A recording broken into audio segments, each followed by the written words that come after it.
Hello and welcome into this week's edition of Your Next Favorite Driver right here on Racing News Now. As always, I'm your host, Garth Allen. Thank you once again for joining me today.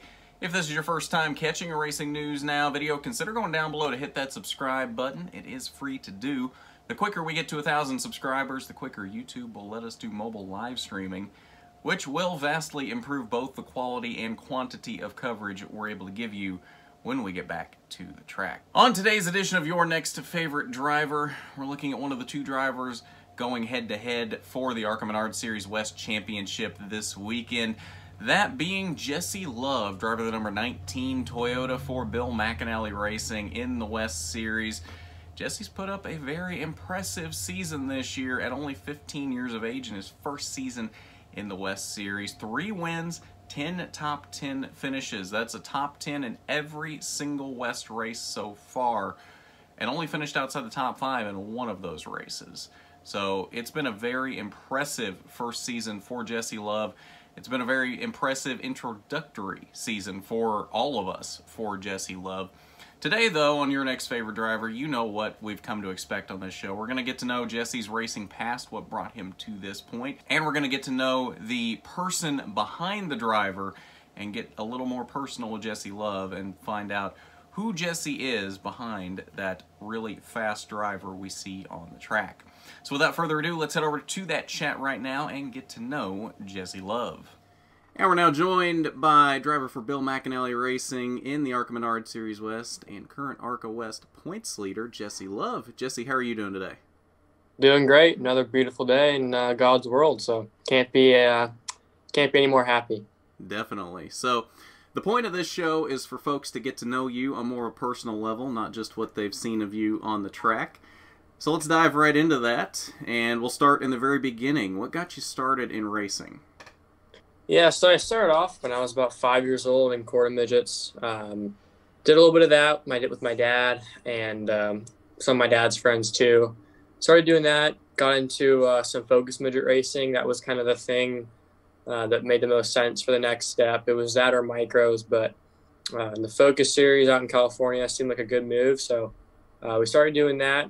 I got together with Trace Van Dyne, and he was my crew chief in the focus stuff, so he had a midget too. So then we started doing some full midget racing too after, getting my feet wet in the Speed 2 stuff. But started next, kind of like my first step in the stock car world was just talking with Mike Nake. And well, actually the first time I went to a stock car shop would actually be Bill McAnally shop. But first team I ran for was Mike, and my dad and I were talking, if it made more sense to go with the team or if my dad wanted to own a car. But, we wanted to take it really seriously. So we went with Nate Clark Motorsports and started doing some of that with the Junior Late Model Series out in California. And that, really took off really well. I won my first race, which was pretty cool. Then we won another one after that, and we won 3 in a row, which I don't think is a record that has been broken yet in that series. So it's pretty cool, but won a lot of races in that, won the championship, did that for another year. And then I was still doing full midget stuff in California, mainly pavement, only like 3 or 4 dirt races. But started doing super late model stuff after that with Nate Clower, and got together with Toyota Racing Development. And, that really projected myself in the right direction. Got me together with Keith Coons Motorsports, which is obviously a dream come true for me, and started doing some of that. After that, just kind of all fell together with, doing some sprint car stuff. Obviously, with it being so big in California, it made sense. And the midget stuff for Keith has always been, a pleasure, and always loved doing that. And now, after that, we started doing whatever, Toyota wants us to do, and the next step was BMR. Okay. So, who was your favorite driver growing up then? I used to be like a fan of, like all the guys. I still am like a fan of the people that do a lot of cool stuff, that can do a bunch of different types of race cars. Like take a Christopher Bell or a Kyle Larson or a Jeff Gordon, Tony Stewart, AJ Foyt. All those guys are all in like a different category than everybody else, in my opinion. Just because, they are a true race car driver where they can drive anything, what I mean? Whether it be a dirt car, pavement car, wing, non-wing, doesn't matter. They always do really well, and they always win races. So those are my favorite kind of drivers. And once you can do something like win a sprint car race, a wing sprint car race, a dirt midget race, road course, and oval stock car all in the same year, it's like you're put in a different category of drivers, which is a pretty big deal. So that's pretty cool to watch those guys do it. Okay. So from every track you've been on thus far in your career, or maybe a track that you want to go to, what's your favorite track so far? Yeah, it's definitely hard because I love, a bunch of different types of racetracks. But, it's one of those things where everything's kind of got to click really well, where you got to have a good night at the track to make you like it. But I mean, for dirt, it's probably like a place that's similar to Lake Ozark, or Green Valley. I'm not a big fan of walls, even though Lake Ozark has walls. In California, we have a lot of tracks like Silver Dollar or Placerville, where we don't have walls, which makes it a little bit more fun, in my opinion. You can kind of run the top a little bit harder, I feel like, or takes more finesse too, I guess.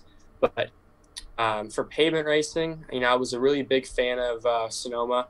Sonoma is just kind of one of those places where you're doing a bunch of different stuff. You're always occupied, and you're always you're not bored out of your mind. That's for sure. So even some road courses you can get kind of bored, but not at Sonoma. You always got your hands full, which is pretty cool. So, but for oval, I don't know yet. I mean, Winchester was pretty cool, just a whole different type of racetrack there. So I don't know. I don't think I found my favorite oval track yet. So you're telling me you're dominating so much on the west side, you get bored on these ovals? No, it's not that. It's just, when you're riding, like at Colorado, we were so good. Like when we were able just to ride, it was like, this is a long race. You just wait for the white flag to come out, and it can't come out any sooner than it did. So. Okay. So what's your most memorable moment in your career thus far? That's a hard question because, you have, as a driver, like there's a bunch of different things that come together to form like a bunch of cool things that have happened for you. So it's hard to like answer that, but I mean, there's been a lot of cool stuff that has happened. Like obviously when I won my first stock car race on an oval, that was kind of like my first step into, establishing myself in my own mind, I guess you could say, with thinking like, I could do this, and this is something that I can do and do well. And the traction you gain from that is way different. You know what I mean? It's kind of like an artist, or a rapper or a musician or something like that, kind of coming out and putting together a good piece of music, and then, getting recognized. It was kind of like that similar of a deal. So, but I mean, just had a lot of good memories, and it's just kind of the opportunities too, like walking into, the KKM shop for the first time, or walking, to Toyota for the first time, just all those kind of situations where you're put into a different realm, I guess is some of the coolest part, because it shows that you're making the next big step for sure. So I guess to follow up on that then, how surreal was it to knock out that first ARCA West win so quick this season in the second race of the year at Utah? I'm sure you came into the season expecting maybe to win a race, but probably not that quickly. Yeah, I mean, it's hard for me because I'm so put together, I guess you could say, where I think that I can win every time I get to the racetrack. So I wasn't 100% sure what to expect at Utah with it, being like Will Rogers was there, obviously the 7 car, Chris Wright with him having all the road course experience, and it's there's so many guys there that were so good that I knew it was gonna be a lot harder, and I knew that Irwindale and Phoenix would be the hardest places for me to win, right? At Utah, you had obviously Blaine with a bunch of go-karting and legend car experience. On the road courses, Chris Wright, Will Rogers, who's kind of already established himself with the Kevin Harvick deal, and all those people. And the car counts were a little bit higher. I knew I just had to win it the right way. We weren't the best car, that's for sure. So we just had to put the whole race together and just be mature about it, be smart about it, and just win the race the right way. That was the most important thing, and let everybody burn their tires off of it. And it was just kind of one of those deals where it was good as a driver because you did it so methodically and you did everything on purpose, right?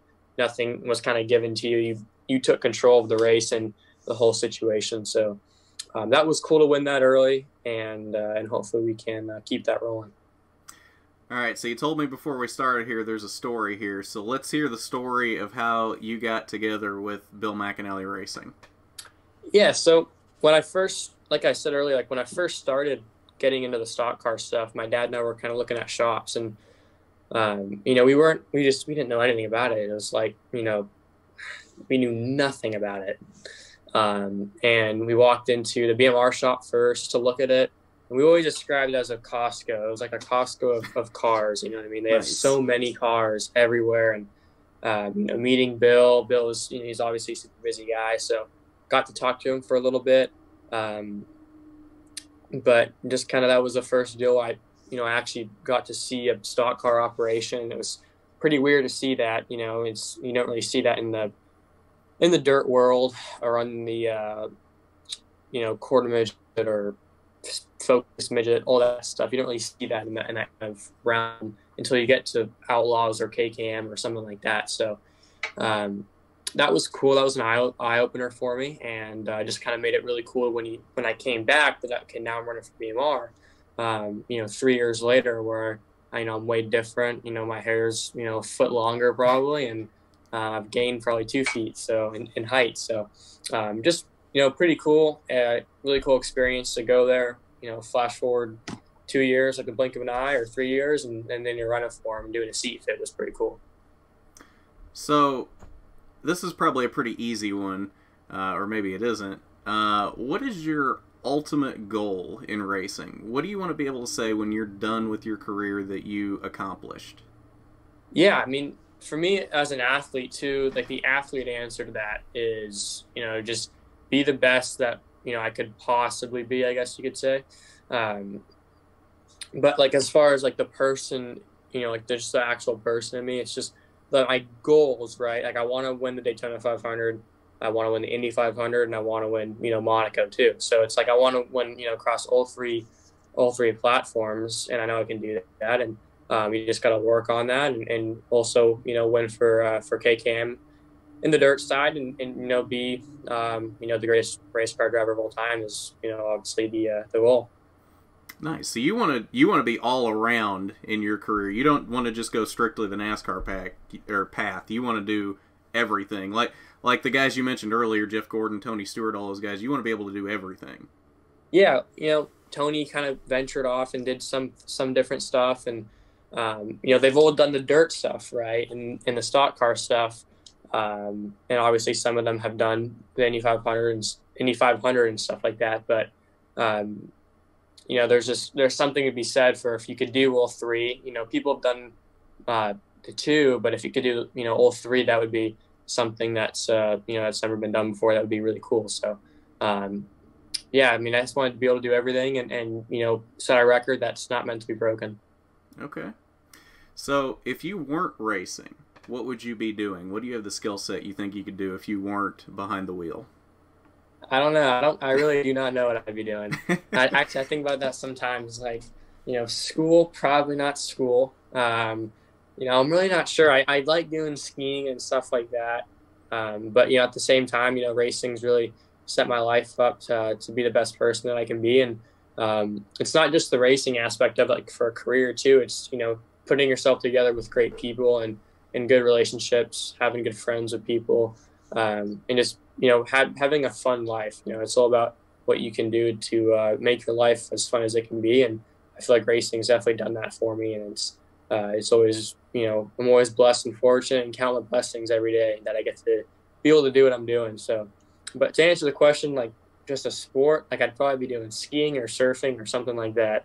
And just, you know, trying to have fun with it. But, you know, whatever I want to do in life, I want to do it to the best I can. Okay. So, if you could pick any one driver, I usually ask in NASCAR history, but since you're more all around here, we'll say in motorsports history. If you could pick any one driver in motorsports history to 1v1, who would it be and why? Hard question. That's the point. Yeah, I mean, probably Christopher Bell. Okay. It matters in what. Like, if we're in a stock car, but I feel like I want to be against Christopher and everything, Christopher's probably the best, talent that's coming up, that's already in NASCAR and stuff like that right now. Him and Kyle are both really good. But Christopher's just on such a high level right now that he can do anything and win in everything. So it'd be cool to see when Kyle comes back, see what he can do. But just to do because obviously you can learn from him too, right? So if you could learn from Christopher, that'd be a big deal. And Christopher's kind of come up similar, through KKM and total racing development and all that stuff. So yeah, definitely Christopher Bell. He's one of my idols for sure. Okay. So, what is one interesting thing about you that nobody knows, or maybe not a lot of people know? I don't know. I've always explained this to people. I'm not very I might not always be the most politically correct person, or I might not always be, the most just normal person, I guess you could say. But I feel like that's not on purpose. What you see is kind of what you get. But one thing that might be a little bit different from what I've already said. But I don't know. It's a hard question. I feel like I'm pretty much I can say anything, but I like sushi. Okay. I don't think that's too out there. There's a lot of people that like sushi. Yeah. I don't know. I'm pretty straightforward, I feel like, as a person, and if I've never tried to hide, who I am, and I've just done a lot of cool things. I've been bungee jumping. Not a lot of people know that. Okay. That was definitely a pretty weird thing, but yeah. Okay. So to end off here, we're gonna play a little bit of this or that. You ever played this or that? Never. Okay, so basically it's going to be kind of rapid fire here. I'm just going to throw two options out at you. You pick which one you like better, and if you want to explain why, you can. You don't necessarily have to, but you can. So I'm going to throw you a softball here for the first one. Cats or dogs? Dogs. Okay. Nobody has picked cats yet. You're like the fourth... I don't blame them. Cats are a terrible animal. Out of 4 or 5 people I've recorded for this show so far, everybody's picked dogs. What people? Road course or oval? Road course. Okay. Football or basketball? Well, I don't play any of those two sports, but I've got a fantasy football team right now. So I've been watching a lot more football lately, so definitely football, for sure. Okay. Passenger or driver? Driver. Who would say passenger? You'd be surprised. Car or truck?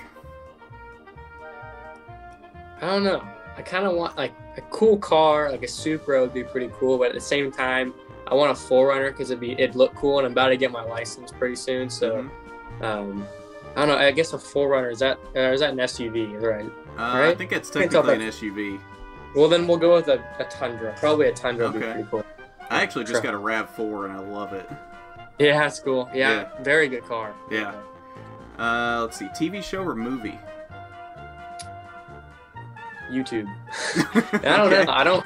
I don't watch a whole lot of TV anymore. I haven't really had the time, but I've normally been better with TV shows. But movies are cool too. I don't mind them.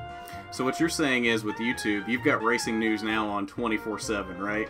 Exactly. That's the deal. It's got a live stream all the time. Of course. Summer or winter?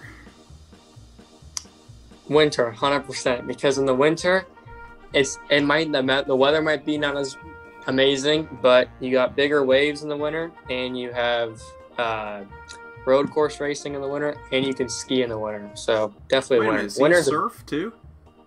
Oh my goodness, yeah. Oh, well, you could have used that for the thing that not many people... I feel like everybody knows that about I didn't know that. Maybe I'm just living under a rock, but I didn't know that. Well, I race, though. Or I race and surf, too. So. Okay. Superman or Batman? I don't know. Which one's faster? Probably Superman. It's like, well, Batman's got a better car, so... Yeah. Probably Batman. Okay. What do I have next? $1 million in your bank account or an IQ of over 145? an IQ of over 145, so you can make $2 million. There you go. I like that answer. Be born in the future or the past? Oh, past. Who wants to be born in the future? I don't know. Definitely. Maybe you like technology that much. Probably, I'd like to be born, like, I don't know. If I couldn't be born in 2005, probably, I don't know. If not, like, if that would be over 10 years, probably like 1990 or like the 80s or something. Okay. So you don't want to be like my age then. Exactly. You don't want to be an old man. Cool cars and, you know, some pretty sweet racing too. Okay.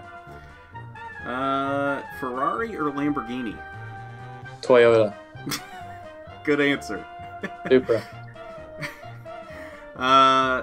Live as a king in ancient times or a normal person right now?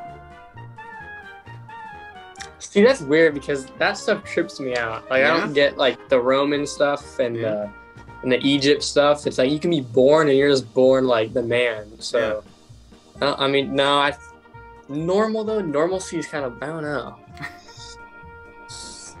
Well, define normal. Like normal, like you're born normal and you can be like a racer. Yeah, or just like like your normal middle class person right now, where you just have a choice to do whatever you want.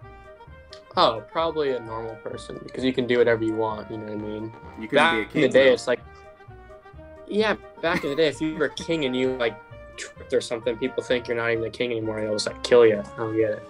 Okay. Yeah, fair not enough. for me. Not for me. Okay. Last one. Work at SpaceX or Google? See, I'm near Google because Okay. where I live, Google's like 20 minutes down the road. So,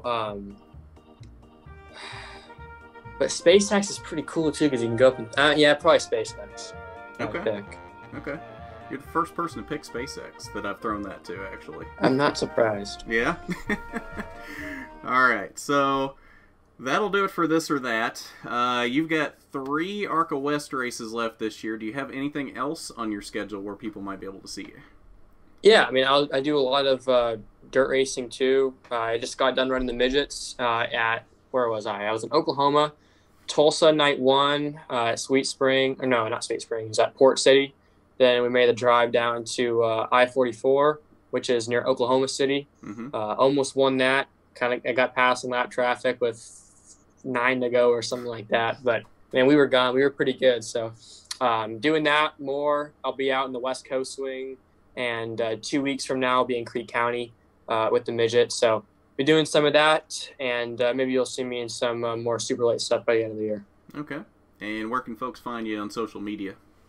Yeah, Jesse Love Racing is on my Twitter and my Facebook, and then my personal account on Instagram is just Jesse Love Jr., and same with Twitter as well. All right, so that's where you can find him. Hopefully we gained you a few more fans today from this, getting to see a little bit more of a personal side of you. So, Jesse, thanks for joining us today, and good luck in that quest for the championship in the West Side this year. Awesome. Thanks so much, guys. Have a good one. And we want to thank Jesse once again for chatting with us on YNFD today. It was great, as always, to talk to him. He's a lot of fun to talk to, and it was great getting to know him a little bit more today, and hopefully we might have convinced you that he is your next favorite driver. Again, this show will continue into the off-season. We may be wrapping up the actual racing season for 2020 this weekend, but we got more drivers to talk to and more potential favorite drivers for you as we continue throughout the rest of this season. We will continue this into the off-season. Not sure how long into the off-season we're going with it, but we definitely will have more chats like this on YNFD as we head into the off-season. So keep an eye out for that Thursdays, 6 p.m. Eastern, right here on Racing News Now. As always, want to thank our Patreon supporter, Regional Manager William Holmes. Thank you as always for your support. It is greatly appreciated as always. If you would like to be a patron of RNN, the link is down below in the description, patreon.com/racingnewsnow. Not required by any means, but it is appreciated when you want to support RNN in that way. As always, don't forget to go down below, hit that subscribe button for me, ring the bell for notifications so you don't miss a thing going forward from RNN. While you're down there, hit that big thumbs up button if you like the video. It's much appreciated when you do. But at that, this has been your next favorite driver. I'm Garth Allen for Racing News Now.